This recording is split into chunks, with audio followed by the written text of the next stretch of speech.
नमस्कार, times of Swaraj के खास कार्यक्रम सियासी संग्राम में आप सबों का स्वागत है और मैं हूं संतोष सिंह। और आज हम सियासी संग्राम में बात कर रहे हैं अमित शाह के बिहार दौरे की। जी हां, जब से नीतीश बीजेपी से अलग हुए हैं, अमित शाह लगातार बिहार पर फोकस किए हुए हैं।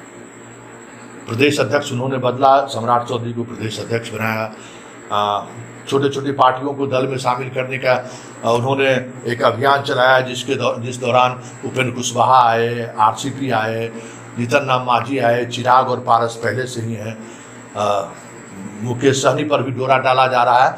मतलब महागठबंधन में जिस तरीके से जातीय गोलबंदी है, उसी अंदाज में बीजेपी एनडीए में भी इस तरीके की गोलबंदी करनी चाहती है। ये अलग होने के बाद दिख रहा है। लेकिन 4 यात्राओं के दौरान अमित शाह किनको साधने आए? पूर्णिया पहले से बीजेपी के सांसद रह चुके हैं, वहाँ से बात अगर हम करें तो एनके सिंह के भाई वहाँ से सांसद रह चुके हैं, कई बार सांसद रह चुके हैं। पूर्णिया बीजेपी का गढ़ रहा भी है। और किशनगंज पहले से ही भारत बांग्लादेश को लेकर जो रिश्ते रहे हैं, खास करके बांग्लादेशी घुसपैठियों को लेकर किशनगंज हॉट केक रहा ही है। तो गठबंधन टूटने के बाद सबसे पहले जहां अमित शाह का प्रोग्राम होता है, वो ऐसी जगह पर प्रोग्राम होता है जो प्रोग्राम पहले से ही वो बीजेपी का गढ़ रहा है। और बीजेपी वहां वर्षों से काम भी कर रही है, संघ और बीजेपी, और चुनौती भी देती रही है। दूसरा कार्यक्रम वो कहाँ करते हैं? बेटिया कटियागंज आते हैं। वो इलाका भी बीजेपी का गढ़ रहा है, ब्राह्मणों का गढ़ रहा है। अलग तरीके की राजनीति वहाँ बरसों से चली आ रही है। 2015 में भी जब नीतीश कुमार गठबंधन से बाहर थे और नीतीश और लालू का विधानसभा में गठबंधन था, वो वही इलाका है जिन इलाकों में 100% रिजल्ट बीजेपी के पक्ष में रहा। और जो 50 पार हुआ विधानसभा में, मुजफ्फरपुर से लेके बगहा तक आप चले जाइए, अधिकांश सीटें इन्हीं इलाकों से बीजेपी जीत कर आई थी।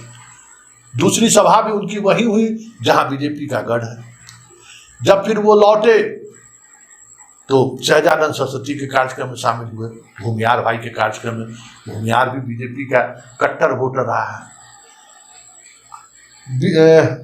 वीर कुंवर सिंह के कार्यक्रम में पहुंचे, गए वहां।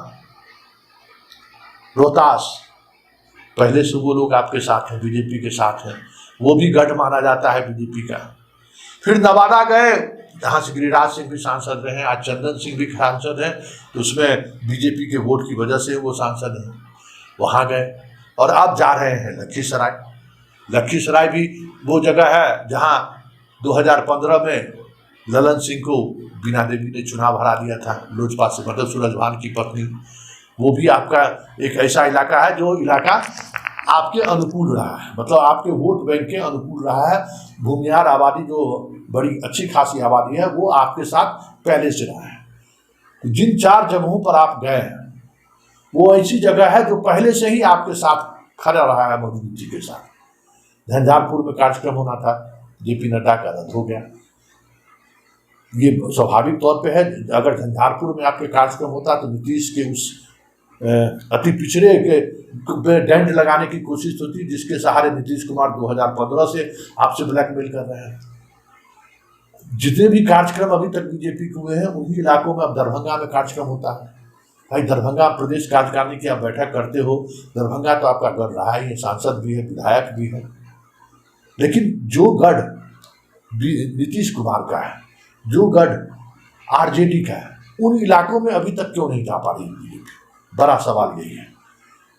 आप प्रदेश अध्यक्ष बनाए, दूसरे पार्टी से आए हुए लोगों को आप प्रदेश अध्यक्ष बनाए, सम्राट चौधरी को, वो उनकी क्या भूमिका है? वो क्या कर रहे हैं? वो भी अधिकांश कार्यक्रम ऐसी जगहों पर कर रहे हैं जहां सवर्णों की संख्या बहुतायत है, और कुछ कुशवाहा को जोड़ने की कोशिश कर रहे हैं। इसके अलावा व्यापारी कम्युनिटी जो आपसे अलग हो चुका है, अभी 6 विधायक आरजेडी में व्यापारी कम्युनिटी से आ रहे हैं, और व्यापारी वोटर आपसे दूर हो चुका है बिहार में। ये कई चुनाव से दिख रहा है। ऐसे जगह पर जहां परंपरागत तौर पर आपका पहले से वोटर रहा है, वो आपसे नजरें चुराने लगी हैं, ऐसे जगह भी आप नहीं जा रहे हैं। अति पिछड़ा जो जिसके सहारे आप नीतीश को पटकनी दे सकते हैं, अति पिछड़ा को लेकर कोई इस तरीके की तैयारी नहीं दिख रही है। तो फिर आखिर किस रणनीति के सहारे आप नीतीश को पटखनी देना चाहते हैं, या फिर बिहार की जो सच्चाई है उस सच्चाई से आप अपने आप को कनेक्ट नहीं कर पा रहे हैं। हम बार बार कहते हैं कि गुजरात देश नहीं है, बिहार को समझना होगा तो बिहार की राजनीति को समझनी होगी आपको। सिर्फ एक राज्यसभा सदस्य हुआ तो एक धानु को राज्यसभा सदस्य में भेज दी, उसकी क्या उपयोगिता हो सकती है आपके इस राजनीति में, उस पर कभी किसी मंच पर या किसी उस तरीके से सम्मेलन से देखने को नहीं मिला है। अमित शाह अगर बिहार आते हैं और वो भी भूमिहार के दरवाजे पर जाते हैं तो फिर इसका मतलब क्या है, इससे क्या साधना चाहते हैं अमित शाह। ये चौथी सभा है और जिस तरीके से सभा में वो ललन सिंह का नाम लेते हैं, आप तो ललन सिंह की महत्ता को बढ़ा रहे हैं ना, उसकी ताकत को आप स्वीकार कर रहे हैं कि ललन सिंह वाकई में बिहार में ताकतवर है।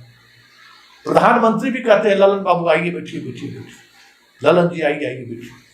मतलब ललन जी की हैसियत को इस तरीके से बीजेपी स्वीकार कर रहे हैं जैसे लग रहा है कि बिहार में वो बड़ी ताकत है। और बार बार आप नवादा में भी जाकर ललन सिंह को चुनौती दे रहे थे, ललन बाबू, लखीसराय लोकसभा क्षेत्र है, फिर आप कहिएगा ललन बाबू।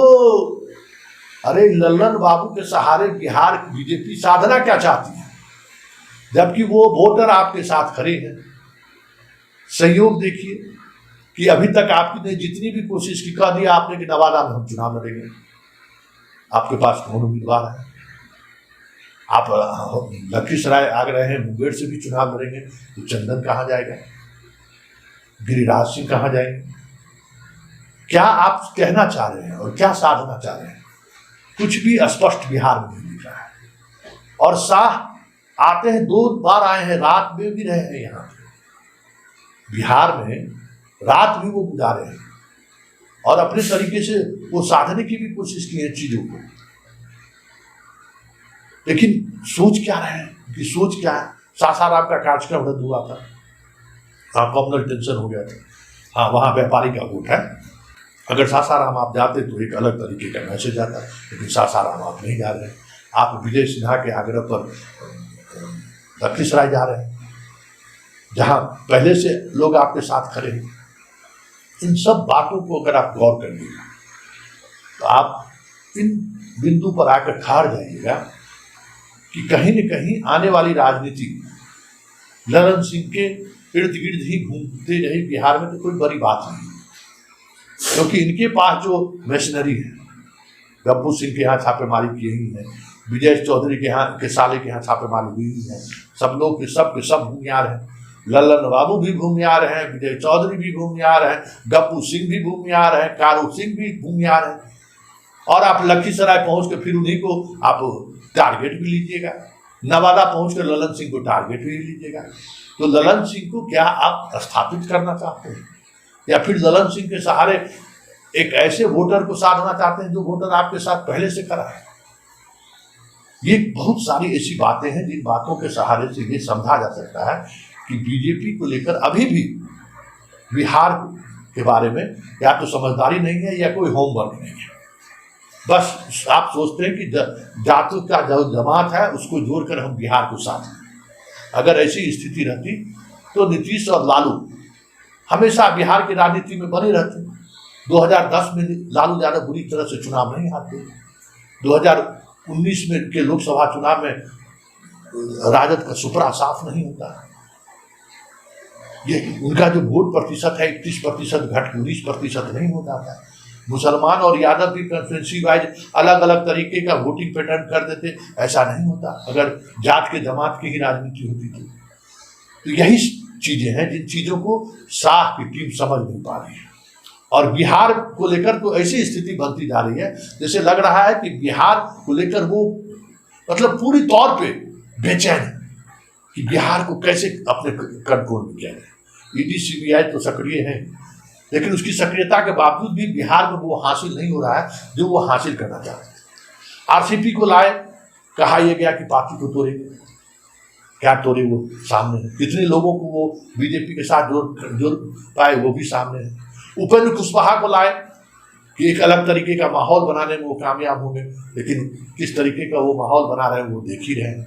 जीतन राम मांझी बड़ी उत्साह से आए, दिल्ली गए, लेकिन दिल्ली से वो निराश होकर आए, वो उनके बयानों से साफ दिख रहा है। मतलब उस तरीके का आश्वासन उन्होंने नहीं दिया। मांझी वोट तो पहले से आपके साथ है, सहनी वोट तो पहले से आपके साथ है, कुशवाहा वोट में डेंट आप पहले से लगाते रहे। प्रदेश अध्यक्ष भी कुशवाहा और उपेंद्र कुशवाहा को भी लाए।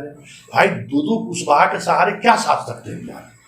जबकि बिहार की ग्राउंड रियलिटी यही है कि कुशवाहा अपने कास्ट के आधार पर वोटिंग करता है और कुशवाहा आरजेडी के साथ भी है और नीतीश कुमार के भी साथ है।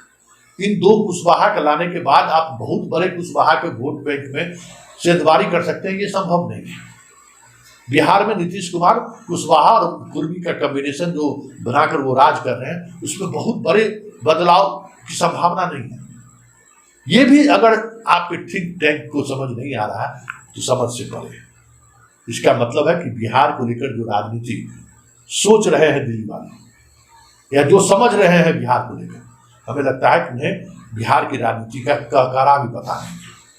अगर कहकारा पता रहता तो अमित शाह सुपौल आते, कहकारा पता रहता तो अमित शाह नवादा और लखीसराय जाने के बदले में एक ऐसे जगह पर जाते, लखीसराय में नहीं, अगर मुंगेर लोकसभा की बात करें जहां धानु की संख्या होता, जहां आप जोड़ सकते हैं, आप झंझारपुर जाते जहां आप अति पिछड़ों को जोड़ सकते हैं, अति पिछड़ों को कनेक्ट कर सकते हैं। अलग अलग पॉकेट में जो अति पिछड़ा का अलग वोट बैंक है, जो नीतीश की ताकत है, उसको आप तोड़ सकते थे। लेकिन आप उसको तोड़ने के बजाय उन लोगों को मैसेज आप ये दे रहे हैं कि हम भूमिहार राजपूतर ब्राह्मण के साथ हैं। फिर ऐसे में वो वोटर आपके साथ कैसे जुड़ेगा? और आप सोचते हैं कि मोदी के करिश्माई चेहरे पे हम चीज़ों को निकाल लेंगे, ये अब संभव नहीं है। मोदी के नेतृत्व में आपने चुनाव लड़ा है, 19 चुनाव आप हारा है। उसमें बिहार का विधानसभा चुनाव 2015 में है, उस समय मोदी स्टार थे आपके, वो चुनाव भी आप हारे हैं इसी बिहार में। तो सच्चाई यही है कि बिहार के नब्ज को अभी भी अमित शाह समझ नहीं पाए हैं। और जो उनके साथ बी टीम है, सुशील मोदी और सीनियर नेताओं को छोड़कर जो बी टीम के सहारे बिहार साधने की कोशिश में शाह लगे हुए हैं, उन बी टीम को भी बिहार की समझ नहीं है। ये आम लोग जानते हैं कि सम्राट चौधरी और विजय सिन्हा के सहारे आप बिहार को साथ लीजिएगा, ये कहीं दूर दूर तक दिखाई नहीं देता। देखिए अब क्या होता है तो आने वाला वक्त बताएगा, लेकिन इतना तय है जैसे जैसे कार्यक्रम निर्धारित हो रहे हैं अमित शाह के, ये माहौल बनना शुरू हो गया है कि बिहार में बीजेपी अभी भी पिछड़ों से दूरी बनाए हुए है। और ये मैसेज ही काफ़ी है बिहार में बीजेपी के चुनावी समर को ब्रेक लगने के लिए।